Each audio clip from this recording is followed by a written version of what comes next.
الحمدللہ والصلاة والسلام علی رسول اللہ وعلی آلہ وصحبہ اجمعین، اما بعد، اعوذ باللہ من الشیطان الرجیم، بسم اللہ الرحمن الرحیم، وقل جاء الحق وزاق الباطل ان الباطل کان زہوقا رب اشرح لی صدری ویسر لی امری واحلل عقدۃ من لسانی یفقہوا قولی۔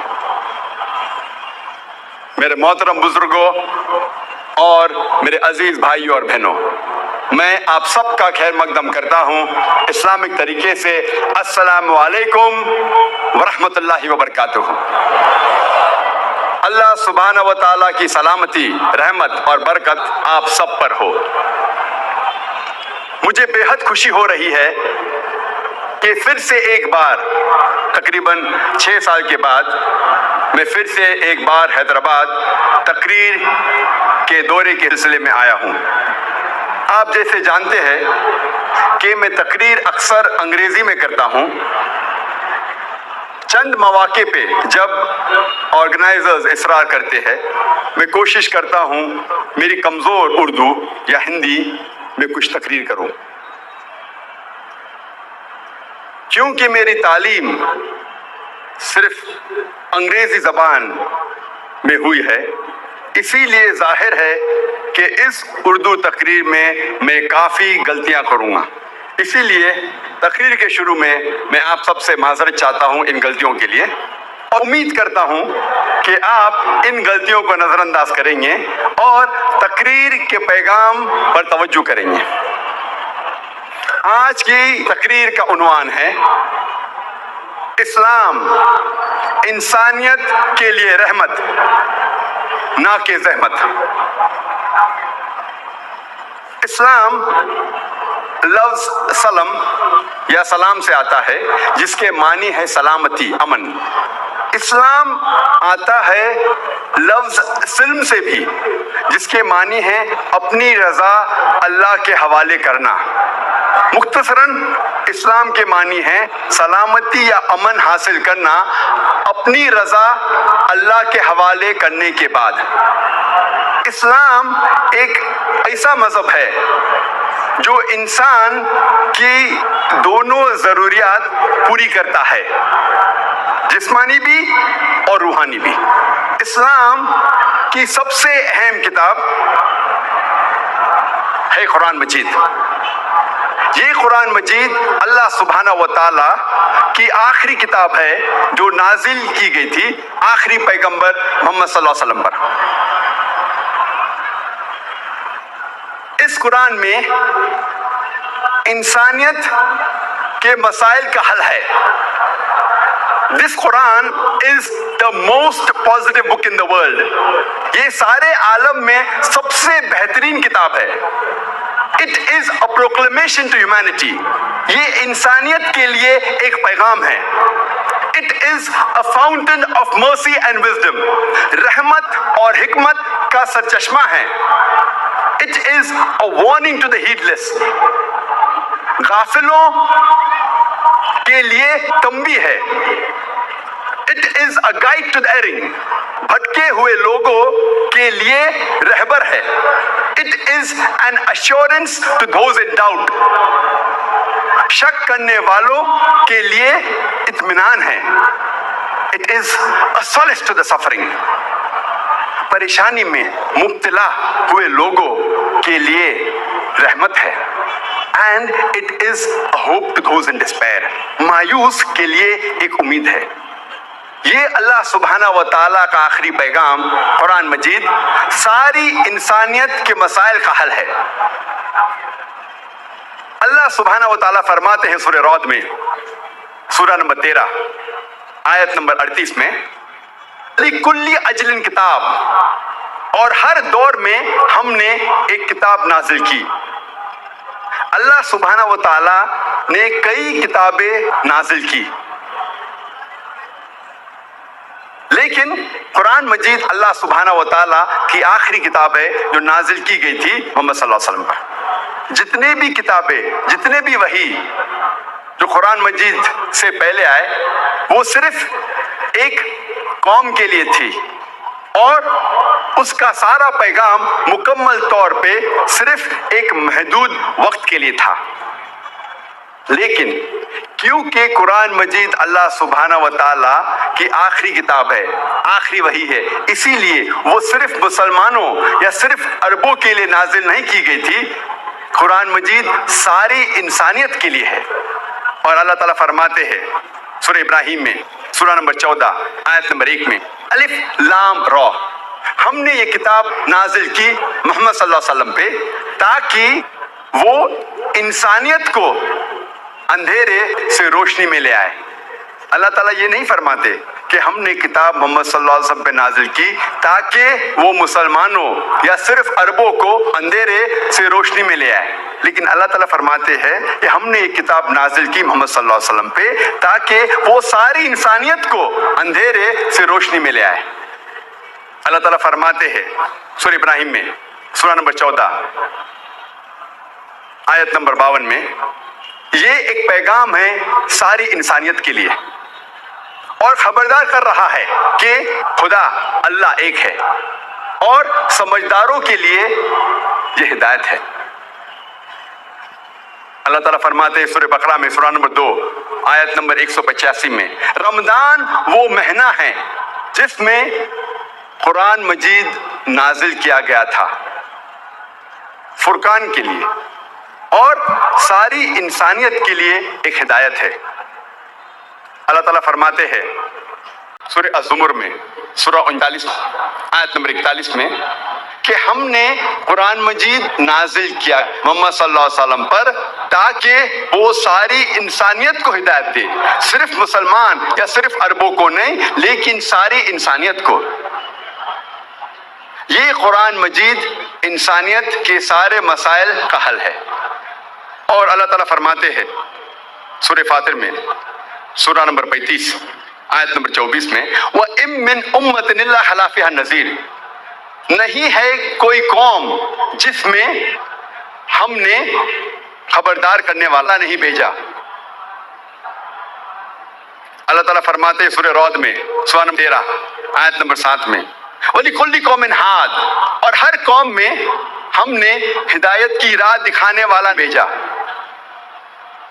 ہم نے ایک خبردار کرنے والا بھیجا۔ محمد صلی اللہ علیہ وسلم فرماتے ہیں، لکھا ہے مشکات المصابیح میں جلد نمبر 3 حدیث نمبر 5737 کہ اللہ سبحانہ و تعالیٰ نے اس زمین پر 1,24,000 پیغمبر بھیجے، لیکن جتنے بھی پیغمبر محمد صلی اللہ علیہ وسلم کے پہلے آئے وہ صرف اپنے قوم کے لیے تھے اور ان کا سارا پیغام مکمل طور پہ ایک محدود وقت کے لیے تھا۔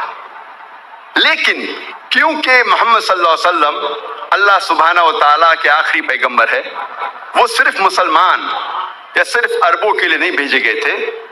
اللہ تعالیٰ فرماتے ہیں سورہ انبیاء میں سورہ نمبر 21 آیت نمبر 107، وَمَا أَرْسَلْنَاكَ إِلَّا رَحْمَةً لِلْعَالَمِينَ، کہ ہم نے محمد صلی اللہ علیہ وسلم کو بھیجا رحمت بنا کے سارے عالمین کے لیے، سارے انسانیت کے لیے۔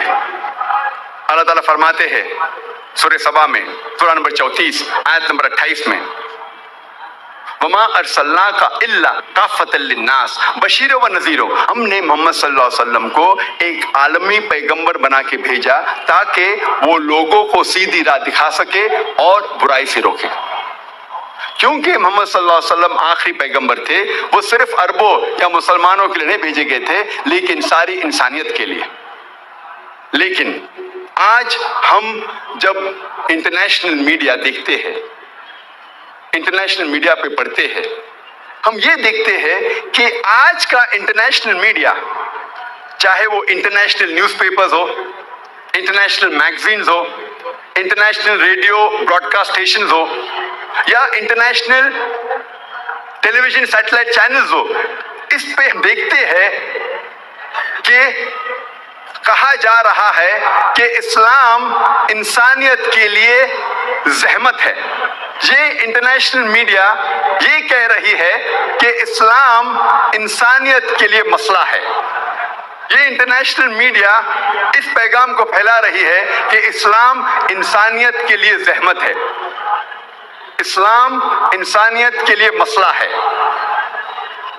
اور ہم دیکھتے ہیں کہ بڑا پروپیگنڈا ہو رہا ہے یہ میڈیا میں، اور اسلام کے بارے میں غلط فہمیاں پھیلائی جا رہی ہے۔ ایک آرٹیکل جو ٹائم میگزین میں چھپا تھا 16 اپریل کو سن 1979 میں، 16 اپریل 1979 ان ٹائم میگزین، اور اس میں لکھا تھا کہ 150 سال میں سن 1800 سے سن 1950 کے درمیان ان 150 سال میں 60,000 سے زیادہ کتابیں اسلام کے خلاف لکھی گئی ہے۔ 60,000 سے زیادہ اسلام کے خلاف کتابیں لکھی گئی ہے۔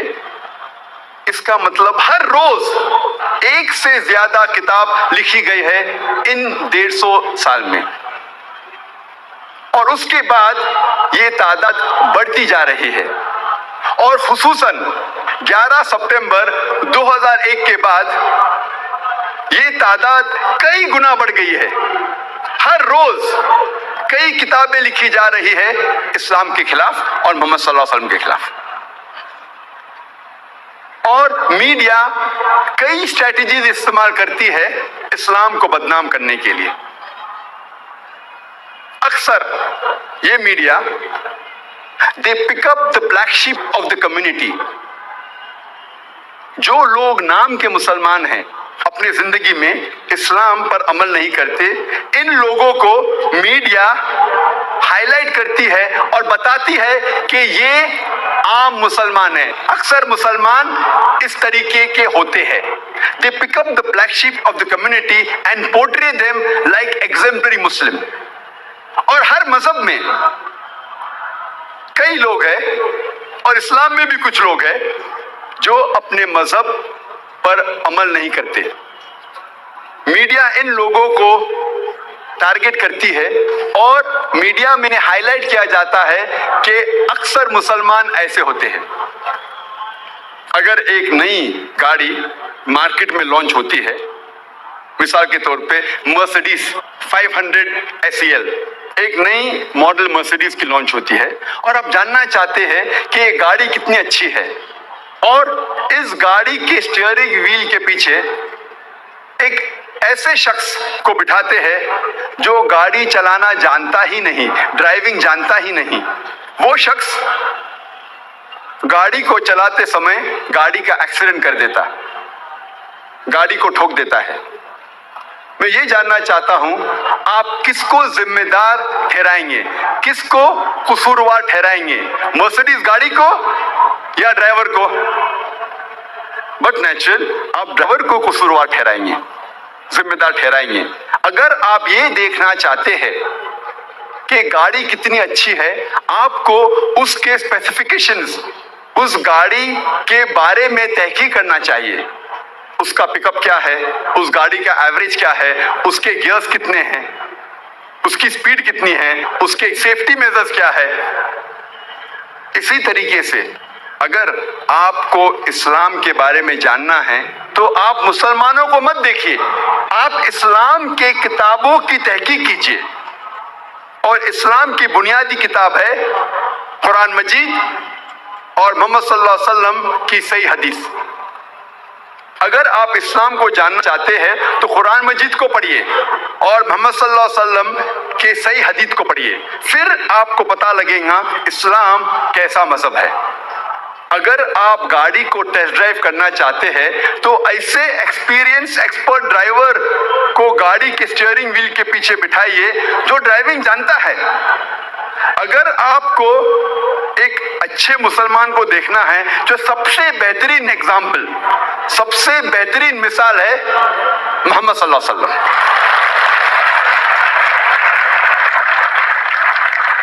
یہ ایک طریقہ ہے میڈیا کو اسلام کو بدنام کرنے کا۔ دوسرا طریقہ جو میڈیا استعمال کرتی ہے وہ ہے قرآن مجید کے کئی آیتوں کا حوالہ دیتی ہے اور اسے آؤٹ آف کانٹیکسٹ کوٹ کرتی ہے، پس منظر کے خلاف کوٹ کرتی ہے۔ قرآن مجید کی آیت کا حوالہ دیتی ہے اور کوٹ کرتی ہے، لیکن یہ پس منظر کے خلاف ہے۔ اور سب سے عام آیت جو میڈیا کوٹ کرتی ہے اسلام کو بدنام کرنے کے لیے، وہ ہے کہ قرآن مجید میں لکھا ہے جہاں بھی آپ کافر کو پاؤ ان کا قتل کرو. اور اکثر اسلام کے خلاف کتابیں لکھنے والے، اسلام کے کرٹک اس آیت کو کوٹ کرتے ہیں. اور اس دیش میں جو ہندوستان میں اسلام کے خلاف جو لکھنے والا ایک شخص ہے، اس کا نام ہے ارون شوری. آپ نے اس کے بارے میں سنا ہوگا. وہ بھی اپنی کتاب میں لکھتا ہے ورلڈ آف فتواز میں، وہ حوالہ دیتے ہیں قرآن مجید کا، سورہ توبہ سورہ نمبر 9 آیت نمبر 5. قرآن مجید میں لکھا ہے، وہ شخص کہتا ہے کہ قرآن مجید میں اللہ تعالیٰ فرماتے ہیں کہ جہاں بھی آپ کافروں کو پاؤ گے، بریکٹس نان مسلم انٹو بریکٹس ہندو، آپ ان کا قتل کرو. اور جب قرآن مجید کھولتے ہیں اور سورہ توبہ سورہ نمبر 9 آیت نمبر 5 کو پڑھتے ہیں، اس میں بے شک لکھا ہے کہ جہاں بھی آپ مشرکوں کو پاؤ ان کا قتل کرو. لیکن یہ آؤٹ آف کانٹیکس ہے، پس منظر کے خلاف ہے. پس منظر جاننے کے لیے، کانٹیکس جاننے کے لیے ہمیں پڑھنا چاہیے سورہ توبہ سورہ نمبر 9 آیت نمبر 1 سے. آیت نمبر 1 2 3 4 5 میں اللہ سبحانہ تعالیٰ فرماتے ہیں کہ ایک صلح تھی، امن تھا، سمجھوتا تھا مسلمان اور مشرکین مکہ کے درمیان. اور یہ صلح ایک طرفہ مشرکین مکہ نے توڑ دیا. اللہ سبحانہ و تعالیٰ آیت نمبر 5 سورہ توبہ سورہ نمبر 9 میں فرماتے ہیں مشرکین مکہ سے کہ اگر آپ 4 مہینوں میں اپنے آپ کو نہیں سدھاریں گے تو اعلان جنگ. کیونکہ ان مشرکینوں نے صلح کو توڑ دیا تھا. اور اس کے بعد جب جنگ ہوتی ہے، اللہ سبحانہ و تعالیٰ سورہ توبہ سورہ نمبر 9 آیت نمبر 5 میں جنگ کے میدان میں فرماتے ہیں کہ جہاں بھی آپ مشرک کو پاؤ ان کا قتل کرو. یہ جنگ کے میدان میں اللہ تعالیٰ مسلمانوں سے کہہ رہے ہیں. یہ عام بات ہے کہ کوئی بھی سپہ سالار اپنے سپاہی کی ہمت افزائی کے لیے یہ نہیں کہے گا کہ آپ ڈر جاؤ، آپ بھاگ جاؤ، جب بھی آپ دشمن کو دیکھیں گے تو ڈر کے بھاگ جاؤ. کوئی بھی سپہ سالار اپنے سپاہیوں کو ہمت افزائی کے لیے یہی کہیں گا کہ جب بھی آپ دشمن کو جنگ کے میدان میں دیکھیں گے، ڈریے مت، ان سے لڑو، ان کا قتل کرو. اسی پس منظر میں اللہ سبحانہ و تعالیٰ مسلمانوں سے کہتے جب بھی دشمن، جب بھی کافر میدان جنگ میں آتے ہیں آپ سے لڑنے کے لیے تو آپ ڈریے مت، آپ ان کا قتل کرو، آپ ڈریے مت، آپ ان کا قتل کیجیے. تو یہ جنگ کے میدان میں ہیں. اللہ سبحانہ و تعالیٰ مسلمانوں سے کہتے ہیں جب دشمن آپ کا سامنا کرتے ہیں میدان جنگ میں تو ان کا قتل کیجیے. مثال کے طور پہ اگر یو ایس اے اور ویتنام لڑ رہے ہیں اور یو ایس کے آرمی جنرل یا پریزیڈنٹ یو ایس اے کہتے ہیں اپنے سپاہیوں سے جنگ کے میدان میں کہ جہاں بھی آپ ویتنامیز کو پاؤ ان کا قتل کرو.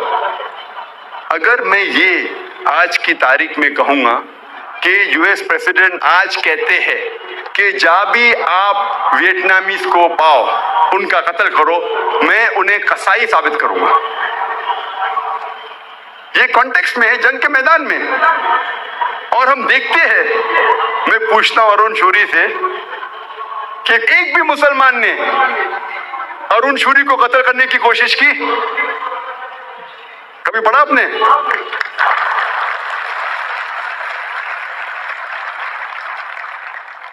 اگر یہ سچ ہوتا تھا تو کیا ارون شوری زندہ بچتا تھا ہندوستان میں؟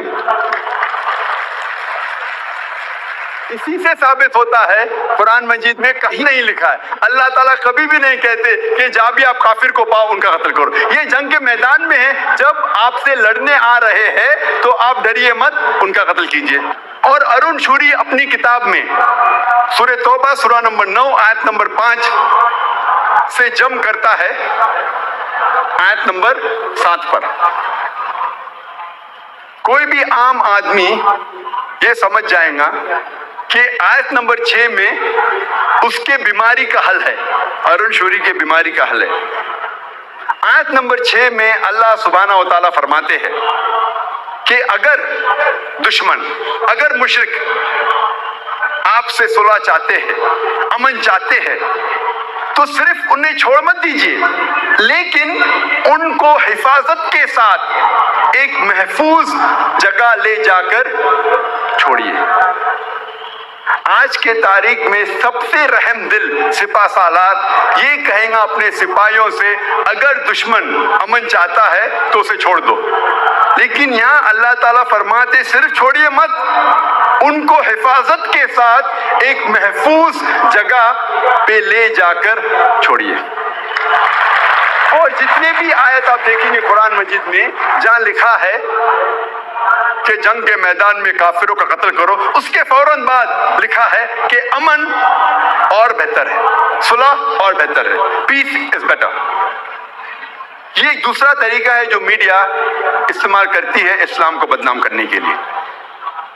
تیسرا طریقہ، میڈیا اسلام کے بارے میں ایسی چیزیں بیان کرتی ہے جو اسلام میں موجود ہی نہیں ہیں. These things are alien to Islam. اور کئی بار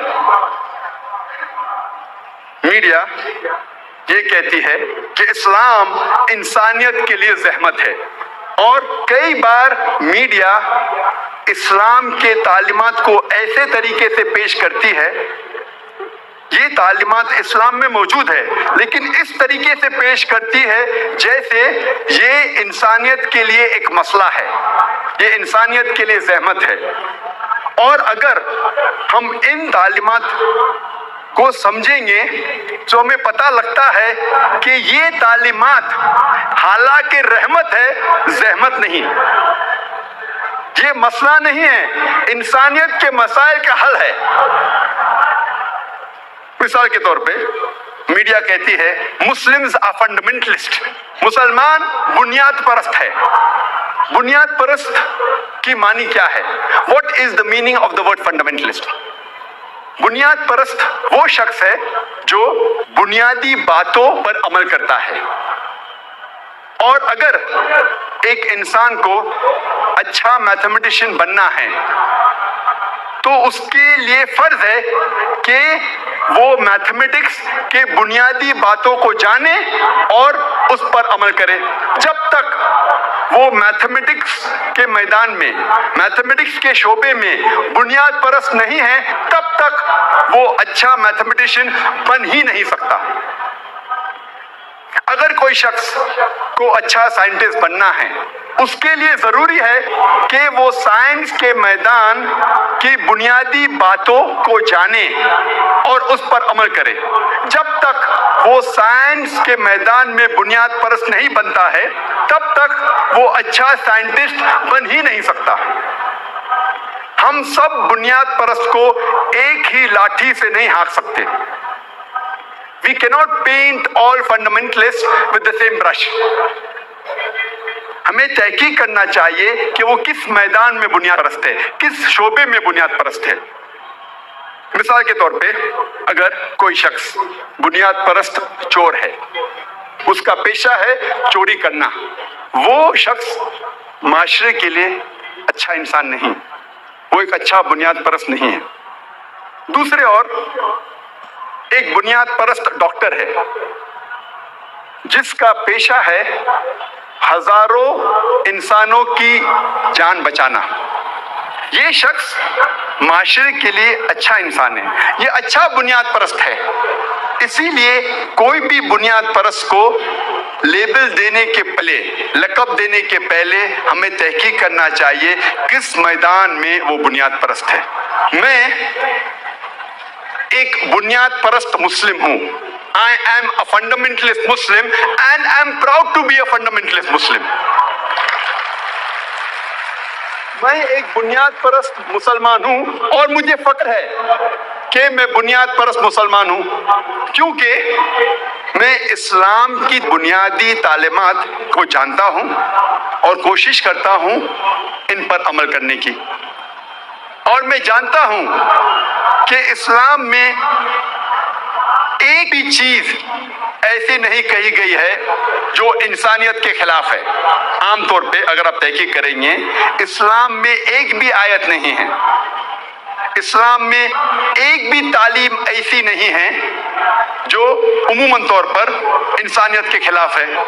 کچھ تعلیمات غیر مسلمان سمجھیں گے کہ یہ انسانیت کے خلاف ہے، کیونکہ شاید وہ پس منظر کو نہیں جانتے، کانٹیکس کو نہیں جانتے، اس تعلیم کی وجہ کو نہیں جانتے۔ لیکن جب ہم ان کو صحیح تعلیم دیتے ہیں اور اس کی وجہ بتاتے ہیں، تو ایک بھی انسان ساری دنیا میں ایک بھی اسلامی تعلیم کو نہیں بتا سکتا جو انسانیت کے خلاف ہے۔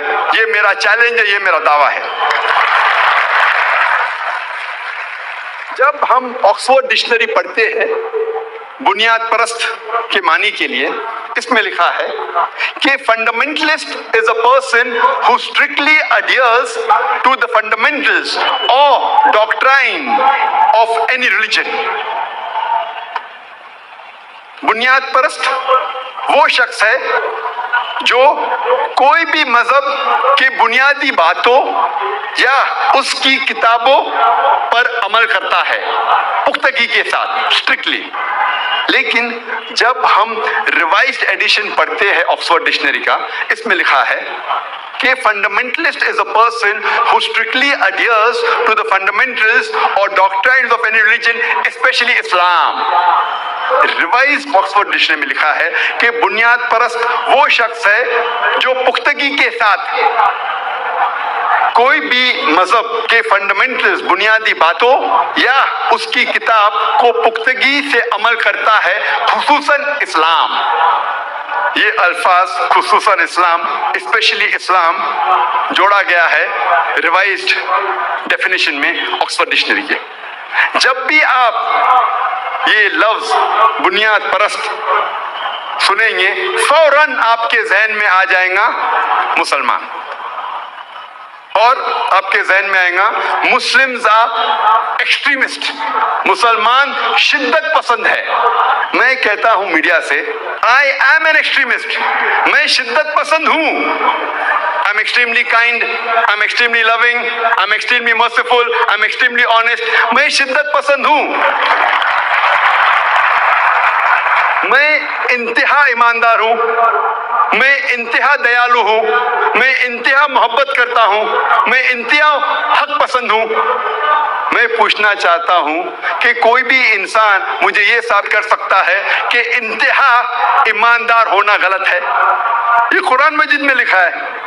ہم آدھا ایماندار نہیں ہو سکتے، ہمیں پورا ایماندار ہونا چاہیے۔ We can't be partially honest۔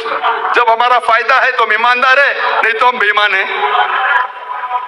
قرآن مجید میں لکھا ہے کہ آپ کو ہمیشہ پورا ایماندار ہونا چاہیے۔ اسی لیے میں کہتا ہوں کہ I am an extremist، میں شدت پسند ہوں، لیکن اس شدتوں کو پسند کرتا ہوں جو انسان کو صحیح راستے پہ لے کے جاتے ہیں۔ انسانیت کے لیے رحمت ہے، نہ کہ زحمت۔ اکثر ہم دیکھتے ہیں کہ مسلمان گھبرا جاتے ہیں اور کہتے ہیں I am not a fundamentalist, میں بنیاد پرست نہیں ہوں، میں شدت پسند نہیں ہوں، وہ گھبرا جاتے ہیں۔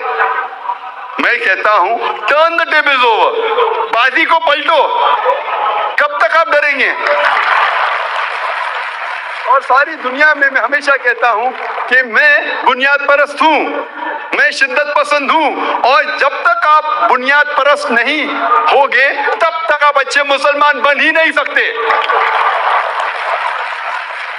اگر سارے انسان اس دنیا میں بنیاد پرست مسلمان بن جائیں گے تو انشاءاللہ دنیا میں امن ہو جائے گا۔ جب میڈیا کہتی ہے اسلام انسانیت کے لیے زحمت ہے، حالانکہ اگر آپ تحقیق کریں گے اور صحیح طریقے سے اسلام کو عمل میں لائیں گے تو اسلام انسانیت کے لیے رحمت ہے۔ جو میڈیا کہتی ہے کہ یہ فنڈامنٹلسٹ لوگ پرابلم کر رہے ہیں، مسئلہ کھڑا کر رہے ہیں انسانیت کے لیے. حالانکہ اگر ہر انسان فنڈامنٹلسٹ مسلم، بنیاد پرست مسلمان بن جائے گا تو انسانیت کے سارے مسائل حل ہو جائیں گے. اگر ہر انسان ایک ایکسٹریمسٹ مسلم، ایک انتہا پسند، شدت پسند مسلم بن جائے گا ہر انسان، تو انشاءاللہ دنیا میں صرف امن اور سلامتی رہیں گی.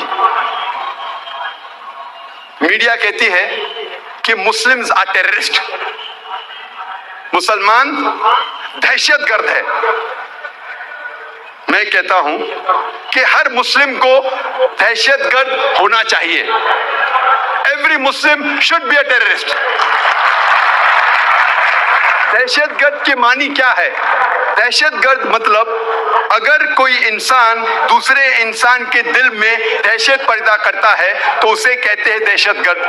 مثال کے طور پہ جب بھی کوئی چور پولیس کو دیکھتا ہے تو اس کے دل میں دہشت پیدا ہوتی ہے، تو اس چور کے لیے پولیس دہشت گرد ہے.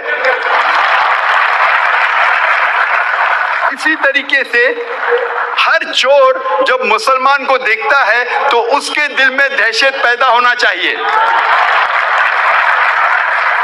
جب بھی کوئی آدمی بلاತ್ಕಾರ کرتا ہے اور مسلمان کو دیکھتا ہے اس کے دل میں دہشت پیدا ہونا چاہیے. جب بھی کوئی انسان غلط کام کرتا ہے اور مسلمان کو دیکھتا ہے اس کے دل میں دہشت پیدا ہونا چاہیے. اس پس منظر میں، اس کانٹیکسٹ میں ہر مسلمان کا فرض ہے کہ وہ دہشت گرد بنے. قرآن کی آیت ہے سورہ انفال میں، سورہ نمبر 8 آیت نمبر 60 میں، کہ ایسے لوگ جو معاشرے کے خلاف ہے، انسانیت کے خلاف ہے، ان کے دل میں دہشت پیدا کرو. میں جانتا ہوں کہ عام طور پہ دہشت گرد اسے کہتے ہیں جو ایک معصوم انسان کے دل میں دہشت پیدا کرتا ہے. اس کانٹیکسٹ میں، اس پس منظر میں کوئی بھی مسلمان، کوئی بھی معصوم انسان کے دل میں کبھی بھی دہشت نہیں پیدا کرنا چاہیے. صرف وہ لوگ جو انسانیت کے خلاف ہے، مثال کے طور پہ چور، بلاತ್ಕಾರ کرنے والے انسان، ان لوگوں کے دل میں دہشت پیدا کرنا چاہیے. اور کئی بار ہم دیکھتے ہیں کہ ایک کام کے لیے دو القاب دیے جاتے ہیں. وہی شخص، وہی کام، لیکن دو القاب. مثال کے طور پہ ہندوستان کو آزادی ملنے کے پہلے، تقریباً 60 سال پہلے، انگریز اس دیش پہ حکومت کر رہے تھے. کئی ہندوستانی اس دیش کے آزادی کے لیے لڑ رہے تھے.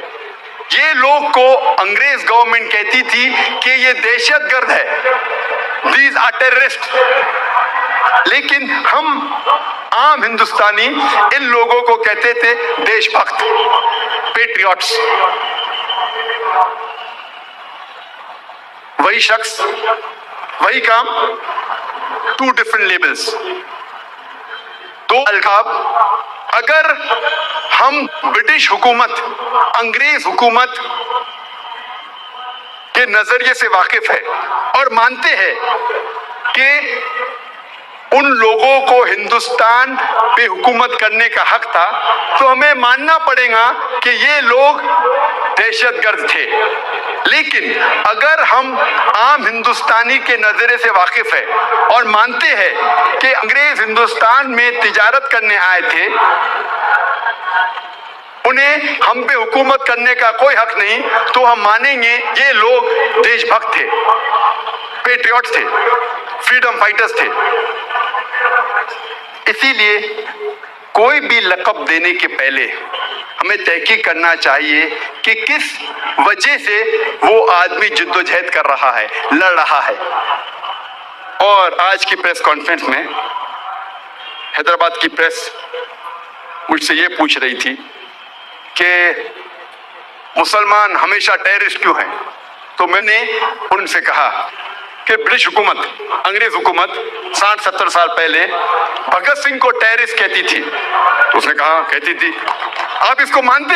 اس نے کہا نہیں، میں نہیں مانتا ہوں. تو میں نے کہا میں بھی نہیں مانتا ہوں کہ بھگت سنگھ ٹیررسٹ تھا، میں بھی نہیں مانتا ہوں کہ بھگت سنگھ دہشت گرد تھا. تو میں نے اس سے پوچھا